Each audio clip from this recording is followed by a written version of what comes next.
Let's just break down what exactly has happened so far. Very crucial meeting took place between Donald Trump and Vladimir Putin. The key takeaways.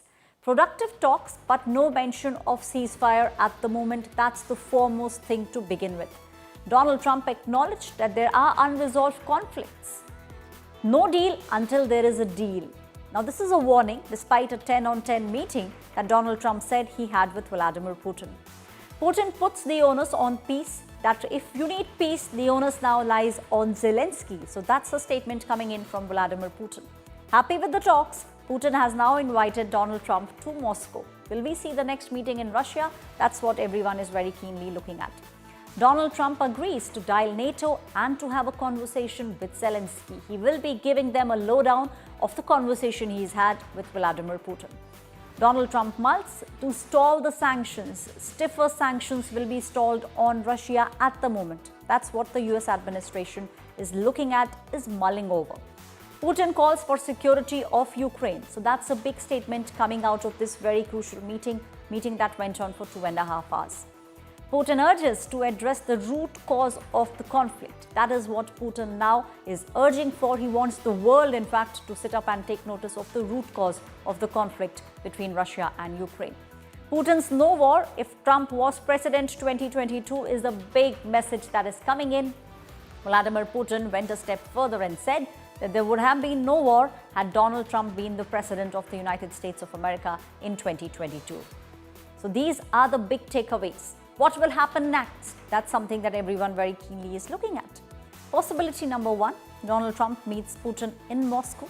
Possibility number 2, Donald Trump dials NATO and Zelenskyy. A conversation, a lowdown of what happened in Alaska. Possibility 3, Donald Trump mediates the talks that take place between Putin and Zelenskyy. So he becomes the mediator between Ukraine and Russia. Possibility 4, Putin and Zelenskyy agree to a ceasefire or a truce of sorts. So that's something that also is a big possibility at the moment. Possibility number 5, land swapping for ceasefire or for truce. So that's also on the cards, one of the possibilities.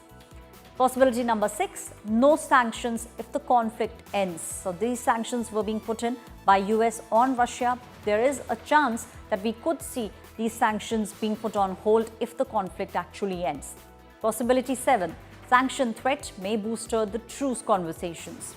So this means that the US is keeping the carrot and the stick approach. They are saying that they will put it on hold if the truce happens. Possibility number 8, no breakthrough on Russia-Ukraine war. So that also is a very real possibility. A lot of conversation has already happened, but now Vladimir Putin very clearly saying that the onus lies with Zelenskyy. My colleague Pranay is also with me on the story. Pranay, we are now seeing how a lot of conversation is happening. In fact, you also mentioned the fact, Pranay, that one of the things that we very keenly need to look at is the Nobel Peace Prize, because that's something that the US president has spoken about quite a lot of times. So do you believe that this is also something that personally he will be pushing for? Is, President Donald Trump's, his rival and the major contestant in 2016 election, Hillary Clinton, herself said that if President Donald Trump succeeds in stopping this war, then I'm going to endorse his candidature or his his case for the Nobel Peace Prize. So clearly, definitely, this is whether he gets Nobel Peace Prize or not. We have to wait for a few more months. But besides that, this is actually very significant because Russia-Ukraine war, it was going on for more than 3 years. As you and I are talking, it's been over 1,270 days of this war. And as President Putin also appreciated the fact that, it's President Donald Trump, and he made a serious effort as far as, making up a peace deal here. And you can make out, Aishwarya, here, because it was US which was fueling, which was funding Ukraine in terms of the military aid, in terms of weapon supply, in terms of economic aid to sustain this war. And in fact, the NATO, US-led NATO was behind Ukraine. But we have to see, because there are genuine concern of the Eastern European nations, of the Europe at large, that if if President Putin wins, or if Russia wins in this war, wins as in because there has been a land case here. Because in 2014, Russia took Crimea from Ukraine, though Russia historically claimed that area. But the way this thing happened, the entire plebiscite and thereafter referendum, and thereafter the Russian army moved in there and they took Crimea from Ukraine, and thereafter the similar case of Donetsk and Luhansk, and thereafter this special military operation started, and the war is still on. We have to see that what kind of land swap and how President Donald Trump is going to secure the interest of Ukraine here.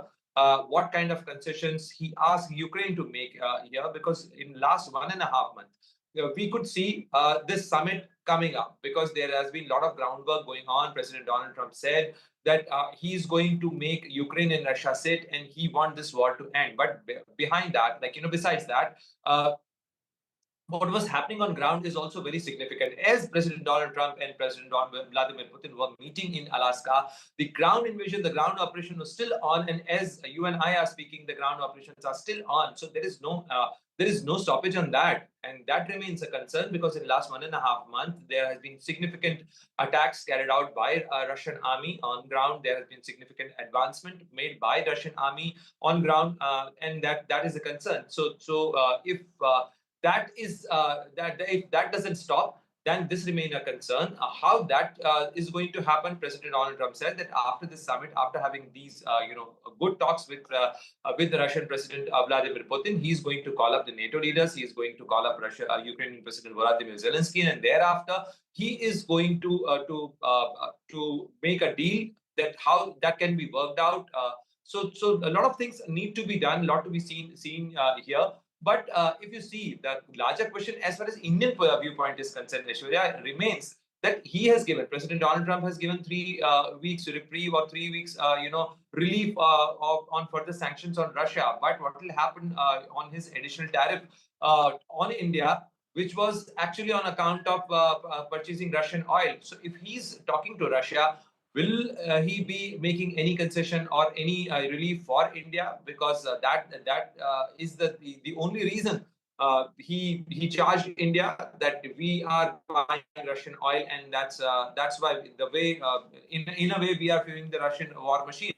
So we have to see what will happen in case of additional tariffs on India. We also have to see whether the US team will come to India for further trade negotiations. Right. But as far as the Russia-Ukraine war is concerned, the conflict has to end. But how it will end and what will be the shape and formula of the of a ceasefire, the ball lies, as President Putin said, the ball lies in Vladimir Zelensky's court. But in his court, there are many other partners, because Right. this is a team game, and we have to see that what the other team decides.